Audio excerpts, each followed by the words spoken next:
And welcome back. Well, Joel Chmielewski took her 17-month-old son Joel to the doctor for a reoccurring low-grade fever. Nothing quite out of the ordinary, right? But she soon learned that Joel had cancer. Kay says the next hour was a complete blur, but what she does remember is the support from the doctors and nurses at Children's, their family, and from the MACC Fund. Kay and Joel are here now along with Alicia, Buttchen, and Lauren Becker from the Women for MACC. Thanks for being here, all of you. Thank you. Joel looking good today, got the blankie. He's all happy as well. How are you guys doing? We are doing pretty well. Early on, everyone said that this would become our new normal, and we really didn't believe it, but it kind of has. You guys were diagnosed on August 6th of 2014. You've been given 3.5 years of chemo, and you're almost done. The end date is November. Yep, November 21st. That's exciting. Let's go back, though, to those first days. So you were experiencing, he was 17 months old. He was having a fever. You went back to the hospital when it reoccurred, and that's when what happened? Yeah, he had a low-grade fever on and off of unknown origin, wasn't really sick otherwise, and it went away, and then it came back, which was a little unusual, and we went into the pediatrician, and thankfully, great staff there. They took blood work right away, and within 10 minutes came and told us, looked us in the eye and said, "We have very bad news, your son has cancer." In 10 minutes, you got that bad news? Yes. You were there. You said that the rest is a blur. You remember getting to the hospital, meeting some of the nurses. What happened next in the hours, in the days to come? It was just a whirlwind. They had to perform many tests to determine exactly what level of risk he was, to verify indeed that it was leukemia, taking bone marrow samples. But within 2 days, he was started on his treatment protocol already. Wow, and that treatment then, as I mentioned, lasts for 3.5 years. Correct. He was on a chemo, had some adverse reactions. Yes, he had 2 anaphylactic allergic reactions to 2 different drugs. The first one, and then by default, we were put on a second one, which happened to be the only option for replacement. And when he suffered another reaction to that one, both which landed him in the ICU, there were no other options for that drug. And so he just had to skip that part of the protocol, unfortunately. Wow. You know, a lot of reading your story and hearing a lot about what you guys went through, there's this silver lining in all the nurses, the doctors, and you said they're like angels. I mean, they truly are. They come to your side. They're your support team. Yes, most definitely. The staff at Children's Hospital is incredible, and in association with that support staff, all the people we've met, families, people that volunteer their time, they have all been just heaven sent as well. It's a wonderful community. Yeah, and you're not just handling this, you and your husband, with one child.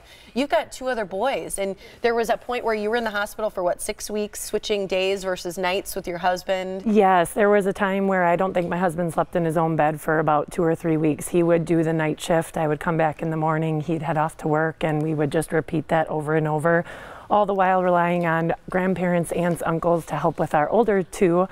Mitchell and Kyle, trying to keep some sense of normalcy at home. Yeah, I love what you say about what your doctor said. He said to you, you were drafted into this world, I volunteered. And I think that really sets up so much of what you've gone through, is the people who've come to your side, they volunteer to be here to help families, to help kids like yours in the hardest of times, and then in hopefully the best of times. Yes. And that's what you've experienced, and why you've then turned around and gotten involved in all the events that Women for MACC and the MACC Fund puts on, right? Most definitely, and you know, that comment that Dr. Harker Murray made just made us feel comfortable with putting his treatment in his hands and letting them do what they do best, which is save our kiddos' lives. Yeah. Are you going to be you're going to be at the golf event, right? You've done Yes. Pasta Fest before. Yes, as well as the Couture. So let's talk about what the golf event is, because these events that you guys put on support kids like Joel, all the other kids that we need to raise money for to prevent it. What is Women for MACC? So Women for MACC was started in 1982 by a group of women, many of them impacted by childhood cancer in some way.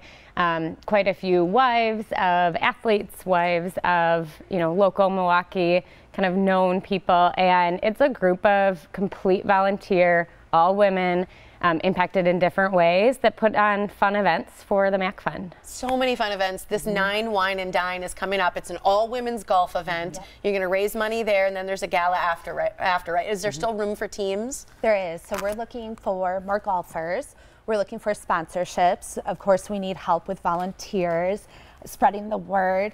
And we would be happy to take more donations as well. Yeah, so this is coming up September 11th. It's a Monday, so coming up soon. You also have Couture for a Cure, which is one of my favorite events of the year. It's so much fun. And that's something that's going on in November, right? Correct. Yep. Tuesday, November 7th is Couture for a Cure. One of our signature events. So many of us love that event. And we are looking for sponsorships. We're still selling tickets, individual or full table sponsorships. We are gathering some wonderful auction and raffle items, so definitely looking for more of those as well. All the money that you guys raise goes back to kids, and it really has made a true impact in the percentage of kids who are surviving these diseases, right? I think that's huge, and to know that that's going to be Joel's case as well as you guys finish up in November. Yes. Will you guys be at both? You'll be at the Wine Nine and Dine. Correct. As well as the Couture for a Cure. Yes, and Joel tried to walk the stage last year at the Couture. He needed a little help from Mom. We'll see if he tries again. That's you. Can you smile? Can we see your teeth? How many you got? You got 3? That's great. I know you're fantastic. You love Legos, right? And bug catching. Is that your big thing? I think that's pretty cool. I got stung by a bee 5 times. You did? You got stung by a bee 5 times? I've been stung once. I hope that did it hurt a little bit? A little. Bzz. Bug catching is a dangerous activity. It sure is. It sure is. You guys, it'll be great to see you guys there, and hopefully people can come out and support Women for MACC. The Nine Wine and Dine is going on Monday, September 11th. It's at the Ironwood Golf Course in Sussex. You can visit womenformac.org to learn more about that. And Couture for a Cure, a fashion show and luncheon. So much fun. If you haven't been, you got to go. Tuesday, November 7th at the Hyatt Regency, Milwaukee. Again, womenformac.org. Thanks so much for being here, all of you. Thank you. Thanks, Joel. High five, buddy. We'll be right back after the break. Yeah!